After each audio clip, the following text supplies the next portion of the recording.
the fibroid was it was growing a little bit. I was told that it was the size of a small preemie's head. Thank you for joining me in today's video. It's gonna be a different type of video, but I'm still gonna sneak in a little bit of billing there because you know this is the channel of Medical Billing Maven. So if you saw the title, which I'm sure you did, you know we're gonna be talking about my surgery.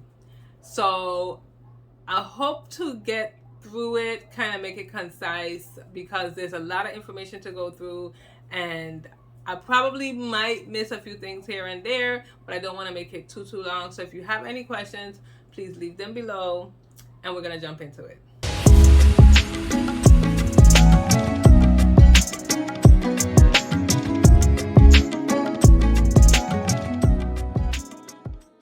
Now I'm doing this video because I did 2 videos before, I think it was last year, about me being anemic and about me using these vitamins. And I had a lot of people ask me questions about like what's going on, if I'm still using this, and I just thought it was a good idea to do an update on what has been going on. Because when I did those 2 videos, the first one was done in March of 2022 and the second one was done in June of 2022. So we're already like past a year's time with what has been going on. So I wanted to do an update video on what was happening or what has happened. So if you haven't watched those videos, please do, because it'll get you up to date on where we are at this point. But I'm gonna kind of go back through that a little bit, but there's stuff that you should watch in the other videos as well. So I'm going to be looking down because I have a lot of notes here. A lot was going on during these times, and I'm trying not to miss anything, and I'm trying to give you numbers and dates and all of those things. So if you see me looking down, that is what I am doing. So we're going to start off in December of 2019 because that's when I noticed that I was bleeding and the bleeding was affecting my labs. Normally, I do my annuals every December, and when I did my annual in December of 2029 and I did labs, my HGB was 11.2. And so 11.2 is not, or was not, a bad blood level for the lab that I went to, because you know different labs references are different. So but it was low because the number should have been, I think, between like a 12 and 16 or something, but mine was 11.2. So that's when I actually noticed that my HGB was low. I never had low blood before, and so this was something that I noticed because I keep up on my labs. I used to try to do them yearly, and I just looked through them to try and figure out what's going on. So I told the provider that I work for, because I work for OBGYN, told him about what was going on, that I was having heavy bleeding and all this stuff. Now to go back a little bit, at this point I was I just made 40. Yeah, I think I had just made 40, and I just made 40 and it seemed like stuff was going crazy already, but I just made 40, and my periods had changed. So my periods started when I was 13, and up until that point when I made 40, my periods were regular. Like, they were regular. They was every 28 days. They lasted for 5 days. So there was like clockwork. I knew when they were coming. The first 2 days were heavy. The last 2 days were like light or spottish, and then it was over. Now, before I keep jumping into this, if you are squirmish, this is the little disclaimer. If you are squirmish and you don't want to hear about blood and clots and all those things, then you probably shouldn't be watching this video. But I think it's important for me to do this follow-up video, number 1, because people have been asking questions, and number 2, I think it could help somebody, even if it's just to see that you're not the only one, because we tend not to talk about these things. I don't know why, but they happen and they're real life, and sometimes you need to hear about other people's stories to know what to do with yours, or kind of take a little piece, and or maybe not even to do that, but just to hear that you're not the only one going through this. So this is why I'm doing this video. So if you are squirmish, I'm telling you again, you probably should not be listening to this or watching this video, because I might probably try and put in some pictures and all those things in there as well. So back to the story. My periods was regular before this point, and then they started to get crazy. So I took again during that whole year of 2020, the pandemic, all those things were going on, so we wasn't going to no doctors. But in December of 2020, I decided to do my annual again. I work for OBGYN. I did my annual again, and at that point, my blood had went down again. So it went from an 11.2 to a 9.4. During that year, I mean, it was crazy. I had heavy periods. I had clots. Like, my periods lasted for like days upon days. Now, mind you, again, like I said, my menses was 5 days regularly. It started to like extend out longer, 7, 10, 15. Like, it was crazy. Like, I was bleeding all the time. And I hated it. Like, it was ridiculous. And I was like, why now? Why is this happening to me now? What am I doing that's so different? But if you have listened to the my story, the other 2 videos, you would know that I have fibroids, or I had fibroids. And so apparently the fibroid was acting up. That's just the long and short of it. It was acting up. And so this is where all the irregular bleeding, clots, all of those things came in. So in December of 2020, again, like I said, I did my annual. My blood was 9.4. And then 2 days later at work, I had an episode. What was the episode? So I was in my office as normal, as usual. And I was sitting down because I do computer work. You know, I do billing. And I all of a sudden started to feel dizzy. How am I feeling dizzy? And I'm sitting down. No one knows. But then I started to feel dizzy, and I also, I was sweating, like I was just hot all of a sudden. Mind you, I'm in an office that had AC. The AC was always freezing and cold. I always had like on a jacket, but all of a sudden I was sweating. So I called my coworker on the phone and asked her if she could come to the back. When she came to the back, she noticed that I looked horrible, she said, and like my clothes was wet. Like I was sweating, like really sweating. And so she took me out, called my other coworkers, tried to, you know, see what was going on. My stomach was cramping, my stomach was hurting. I was just feeling so bad.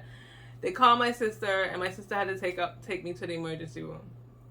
Again, we're in 2020, so my sister couldn't come in. And so I had to go to the emergency room by myself, where they gave me IV and they took more labs. Apparently I was dehydrated, and I was on my period at the time. And so I think what happened was, like I said, I was dehydrated. I was like hypertensive, so they had me on a water pill, and I think maybe the water pill was too high, and it was a whole thing. So that's what landed me in the emergency room. And so I didn't have to stay too long, thank God. I stayed there for a couple hours. I think this happened probably like early in the morning, maybe like 10. And so I stayed there until about 5, 6 o'clock, and then I went home because they gave me the IV. I went home, and I started to feel better. So went to the ER in December of 2022. That was December 30th of 2022.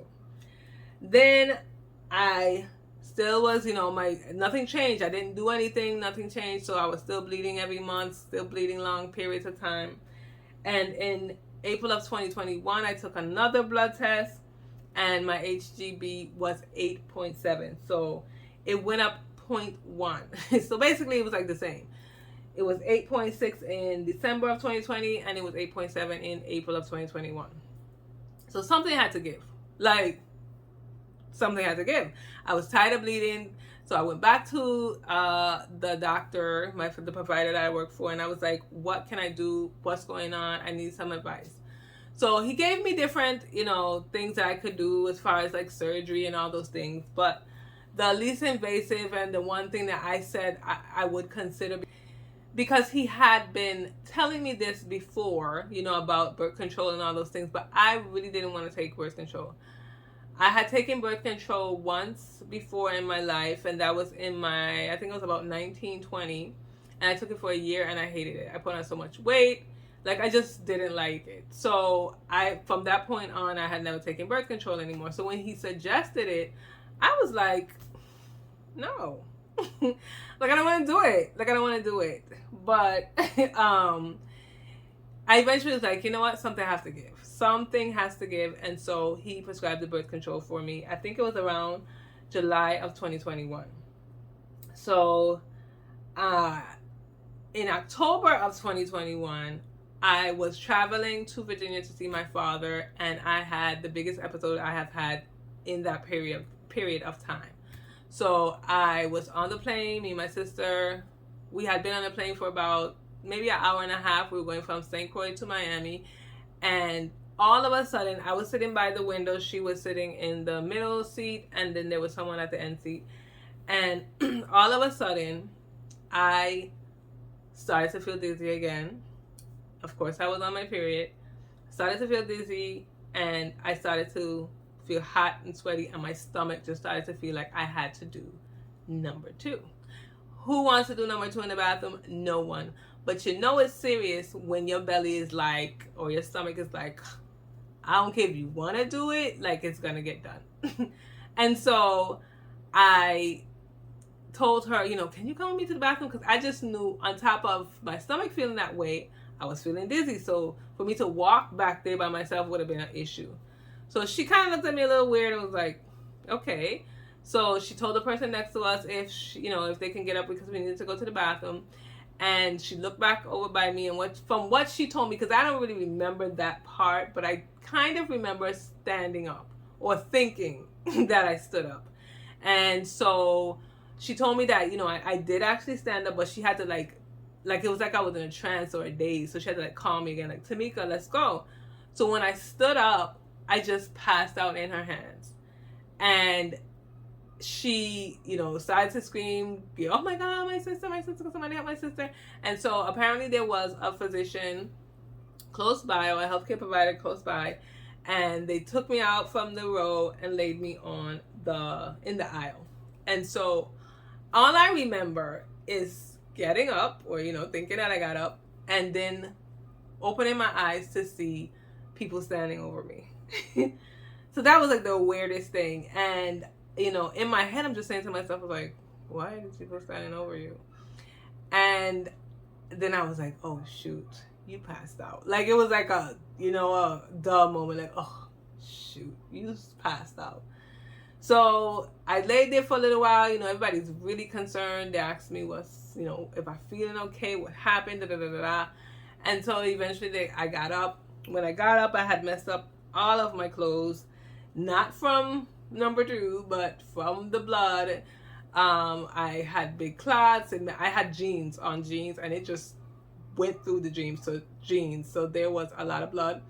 So I had to clean up myself, and then they gave me a seat. So instead of being all inside by the window, they gave me a seat. I think it was right in the exit row, and, you know, so I could get air. And me and my sister sat there.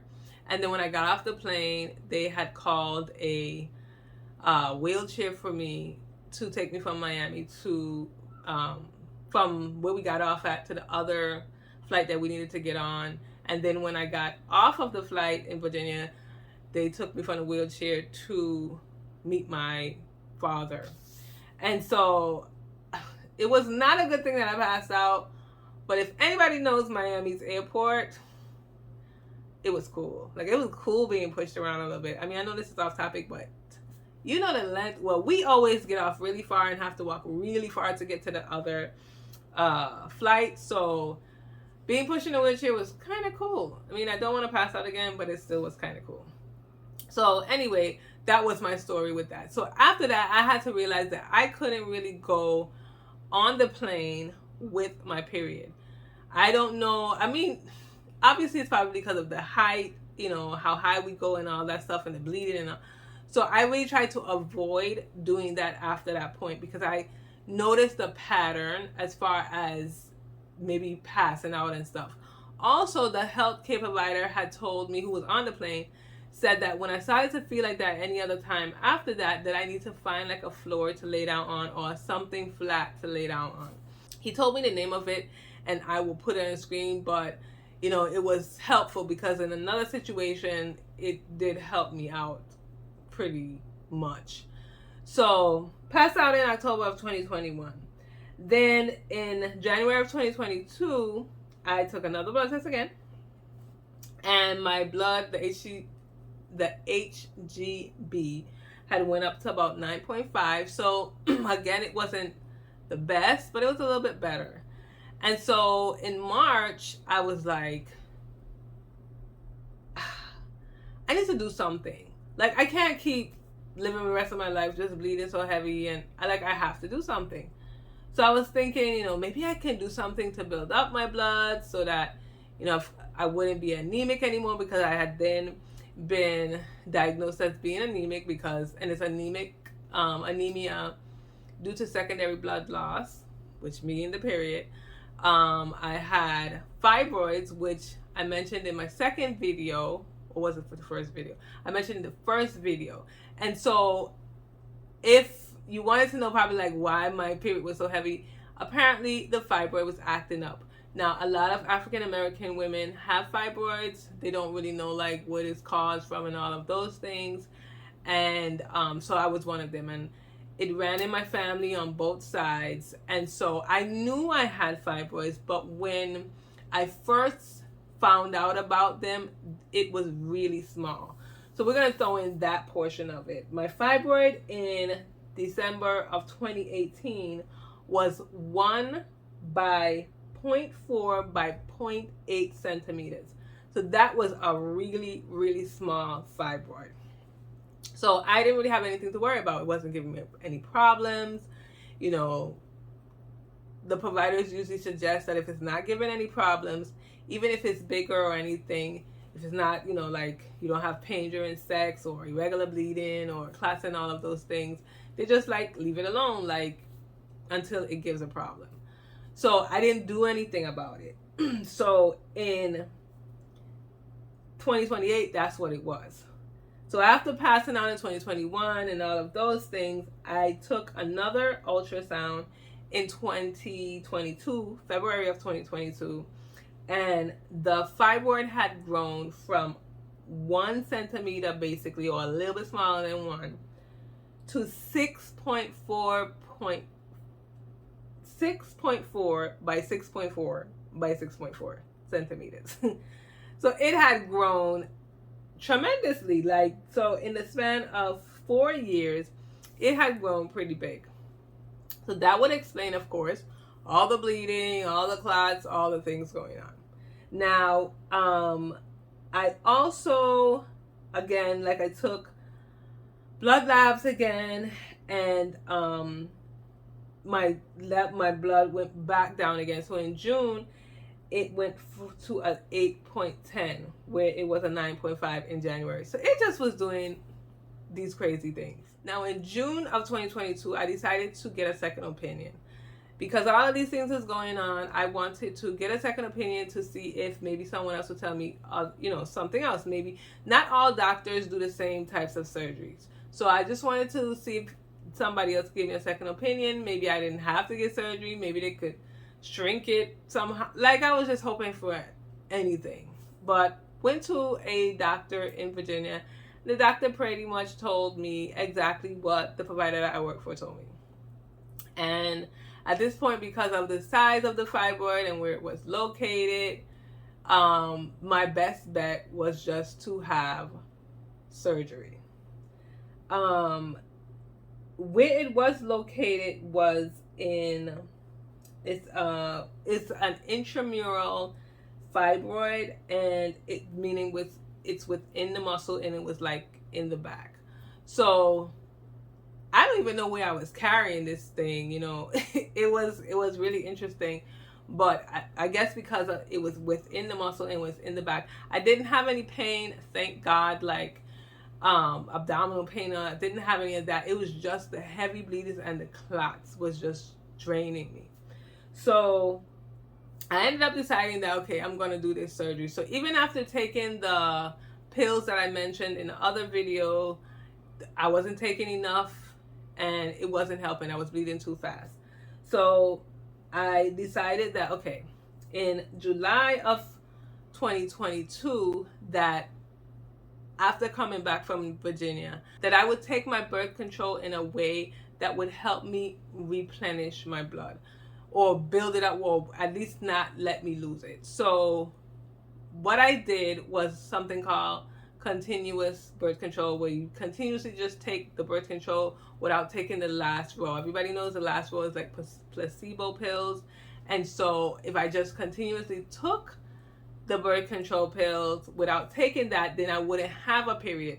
So from July of 2022, I decided to do that, which I told the provider I'm going to do that throughout the year.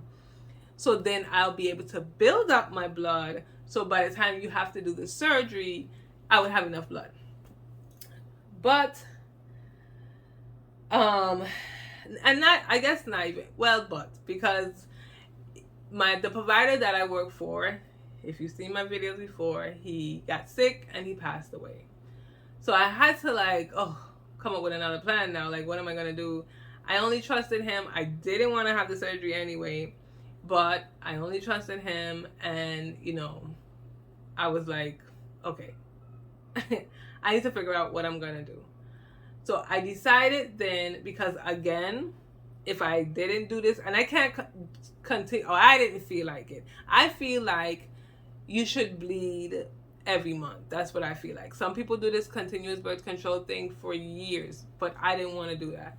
So I feel like you need to bleed, and I didn't want to do that. So I decided I needed to have this surgery. I found someone else local who could do the surgery, and on February 14th of 2023, I had the surgery. Y'all, why would I choose February 14th to do this surgery? I don't know. But when I had the surgery on February 14th, the fibroid was 8.4 by 7.1 by 9.3 centimeters. So this fibroid just kept getting bigger. Like, I guess it was feeding off of the blood, and it just kept getting bigger, feeding off of itself. So surgery day was February 14th of 2023, and we're now going to slip in a little bit of billing. So of course now the provider had to pre-authorize my surgery because I had a open myomectomy. It was an inpatient surgery. Also, I had a deductible. So I had a deductible of $5,000. My deductible was $5,000. My out-of-pocket was $7,500. And I don't go to the doctor that often. I usually do like my annuals and stuff, but those are usually covered 100%. So I was responsible for paying for my whole surgery, because the surgery, United Healthcare's price for the surgery was like $4,000 and change, and my deductible was $5,000.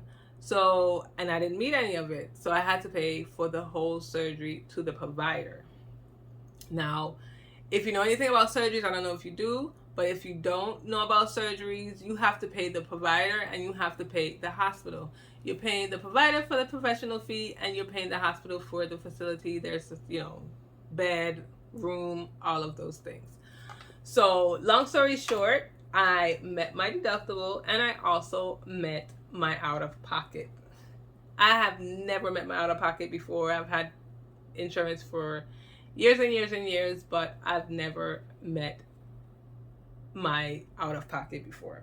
There was also an assisted surgery on my surgery. They needed help because, again, the fibroid was it was growing a little bit. I was told that it was the size of a small preemie's head. When she said that, I was like, a what? And, I'm going to show pictures of me, how I looked, to try and give you an idea as far as how maybe my stomach looked.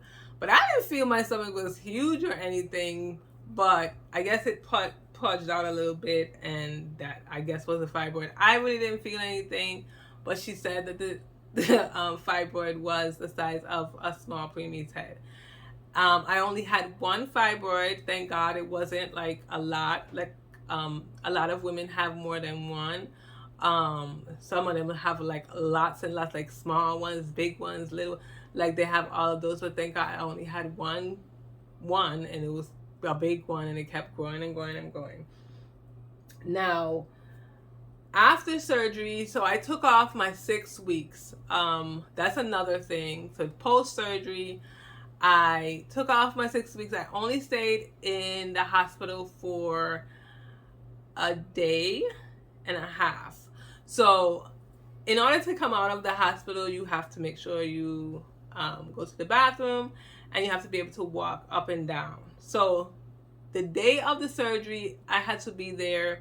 I think it was early. It was like early, like I think 9.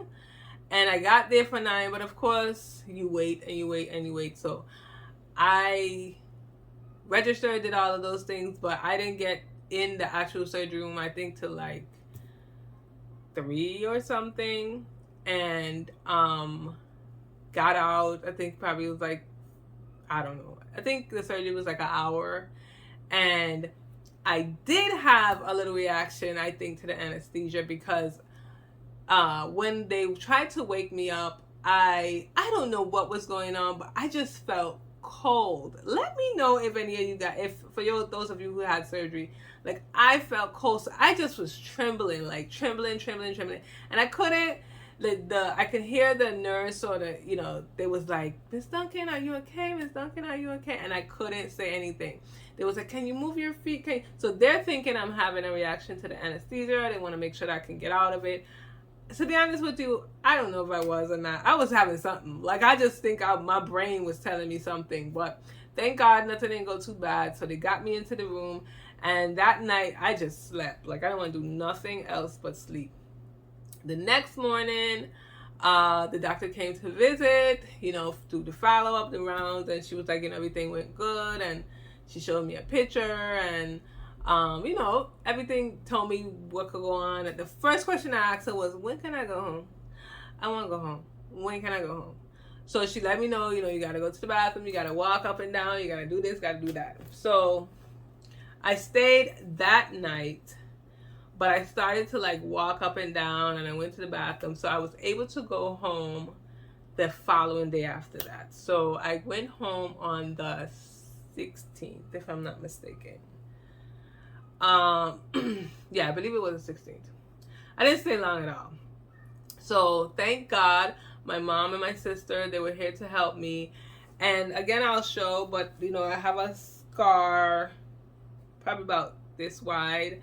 And I had, like, in my brain, what I had thought it was going to be like was, thank God it wasn't like that. But I just knew I was going to be like hunched over. Like, don't get me wrong, it was, I can say it was more uncomfortable than painful. Now, I've watched several other people's videos about having a myomectomy, open myomectomy, and some people had horror stories. Thank God, again, that wasn't my case. I did have pain and started to feel uncomfortable and stuff, and they gave me Tylenol, or they told me I could take Tylenol, because that's what they was giving me in the hospital. Tylenol, I think, and Motrin, 800 milligrams, something like that. And they actually gave me, what's the Percocet? They gave me something stronger that I never took. I had went to the pharmacy when I got released to put in the prescription, but I never went to pick it up. So I just was using the Tylenol and the Motrin, and that got me through it. So I was able to stay home in my own house. And like I said, my mom and my sister was here to help me around. And everything went pretty well with the surgery. If y'all want to know more about that, ask questions. But the most thing I guess I can say is that the numb feeling. Like, after the surgery, of course, all below here felt numb. As time moved on, it started to get, more and more feeling, a little sensation. You can feel stuff. Right now, and I'm about 7 months, I believe it is, post-surgery, I still have a little area that's numb, but for the most part, everywhere else I can feel. So I'm pretty okay with that. I stayed home for 6 weeks. I took my whole 6 weeks. I didn't get paid for my whole 6 weeks, but I took my whole 6 weeks because I really wanted to recover. I didn't want to overdo it. I did, however, maybe about, I don't know, 5 days or so in, I started to like, get up, walk around, try and do this, try and do that. And my mom then kept saying, sit down. What are you doing? That's why we're here and everything. But I just didn't want to be like stuck up in the bed, not doing anything. So I slowly and, tried to get around. I actually did do work, of course, remotely. I have my business that I was still dealing with. So I had to do that. That was like, I just had to do it. And my full-time job, I do payroll and other things, so I was working that remotely as well. Not like for full days or anything, because the other thing was that I couldn't stand too long and I couldn't sit too long. So I had to kind of like alternate in between. I got tired, all of those things. But pretty much everything went pretty well. What I also wanted to mention was I got my period 2 days after the surgery. So that was kind of freaking me out too, because I was, still had my bandages, still in pain, and I had my period. I was like, are you kidding me? You couldn't wait. But I was glad that, it was not heavy. That was the first thing. It was like the first thing I noticed, that I wasn't sitting here changing pads upon pads and clots. So it seems as if the surgery worked. Now, of course, when you have a myomectomy, as long as you don't take out your complete uterus, which you don't, you're taking out the actual fibroids, not your uterus, there's a possibility for the fibroids to come back. Lord, please don't let that happen. I'm just praying that it doesn't. But so far, so good. I have been having regular periods monthly. I've been nowhere near the length or the amount of bleeding. They have been they have actually been better than my periods was before. So it was really like heavy the first 2 days, like I said, before all of this started. Now it's just pretty much light, and I hope it stays that way, because I would be ecstatic if it does. But for right now, things seems to be going well. The plan was to make sure that I eat better and just try to keep the fibroids away. Even though, again, like I said, no one really knows how and all the stuff. Of course, people say it's the food that you eat and all of those things, which it could be, and I kind of think it is related, but no one really knows. So, I'm just praying, pray for me too, that it doesn't come back, because I up to now can't even really believe that I had a major surgery like I did. But it was something that I had to do because I felt like I couldn't continue to live my life not being able to go places, because I was bleeding so much, feeling so drained and out of it, because I was bleeding so much. So again, like I said, we're in September, and I'm about almost 7 months post-surgery, and I can say as of right now, all is well. So all of that whole long story, I hope that you guys got something from it. For those of you who wanted to know what happened and, if I still was anemic, I'm not anemic anymore, because I'm not bleeding as much, or not really bleeding at all. So I was able to replenish my blood, and so I'm not anemic. I don't have the fibroids. I don't have irregular periods, and things seem to be going really well. So I hope that, this helps someone in some way. If you have any questions, please comment below, and I will see you again in the next story time.